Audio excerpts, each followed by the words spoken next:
Let's do one more for inertia. I'm going to leave the last example for you to do.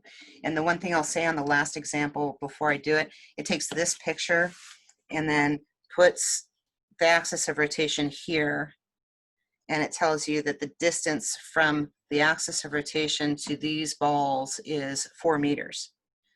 So the only thing I would tell you about that, actually you don't need to do any trick because I have it going straight up and down. So the distance from here to here would be 4 meters, and then the distance from the other side would be 6. On this one, I have it's 6 meters above and below the axis of rotation. Let's see. From here, so this would be my axis is 0.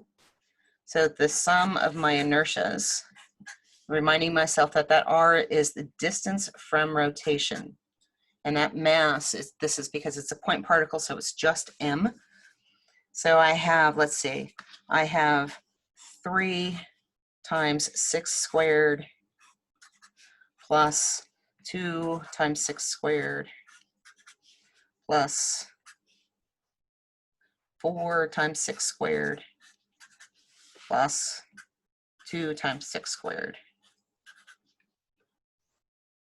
So I can go 36 times 3 plus 2 plus 4 plus 2, 5, 9, 11. So that gives me 376 kilograms meters squared. Yep, so that's our distance, that's our masses. Let's double check if my mental math failed me or not. 3 times 6 squared plus 2 times 6 squared plus 4 times 6 squared plus, that was my 4, okay, times plus 2 times 6 squared, and the crowd goes wild. Oh no! Oh, 96. Ah, mental math failed me. This is a 9. Gosh darn it. Bummer. Let me write that clear. 396. Cool.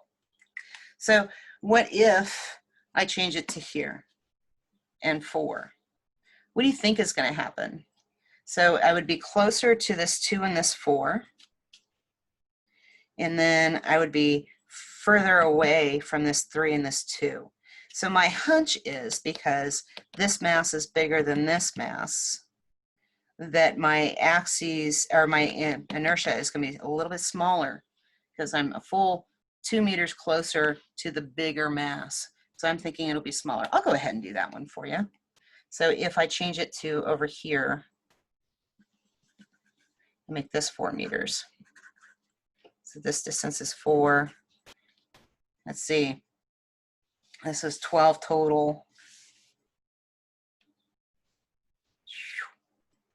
So 8. I don't know why my brain just suddenly wouldn't do that. Yeah, it's 12 total. Okay. Yep. Let's see. I get the sum of my inertias for the 4 meters is going to be, so I have 4, so 2 times 4 squared plus 4 times 4 squared plus 3 times, I'm rotating from here, so that's 8 squared plus 2 times, again, 8 squared. I'll do this on the calculator because I failed myself last time. So 2 times 16 plus 4 times 16 plus 3 times 64 plus 2 times 64 gives me 416. Whoops, I was wrong. So let's think about why I was wrong. First of all, did I make any math mistakes? Nope. Total distance here is 12. Total distance here is 12. If I make my axis of rotation here, I'm closer to here. And then I have a total of 8 left. Okay, I agree. All right, so why is this different? I expected it to be a little bit smaller, and it's a little bit larger. Well, in part, I think one of the first things I said is that this was going to be, this is definitely closer, so it's closer to the 4. But when I first did this, I was thinking of this in terms of 6, which is obviously not mathematically correct. So for my axis of rotation then, this r squared, this had a bigger impact than this thing being closer to this. So this gave me more balance about my masses. And this one here has kind of this lopsided rotation. Even though it's closer to this larger mass, the distance away from these two masses is going to make it harder to rotate. And again, that's what this stands for. This is telling me how hard do I have to work to get this thing to rotate. There we go, write my units in. So for fun, what I would challenge you to do, and to kind of keep your trig skills strong, is what is my moment of inertia if I chose to rotate it across this? Because now think about that. My r now, this is 12, and this is 12. How do I get to my r?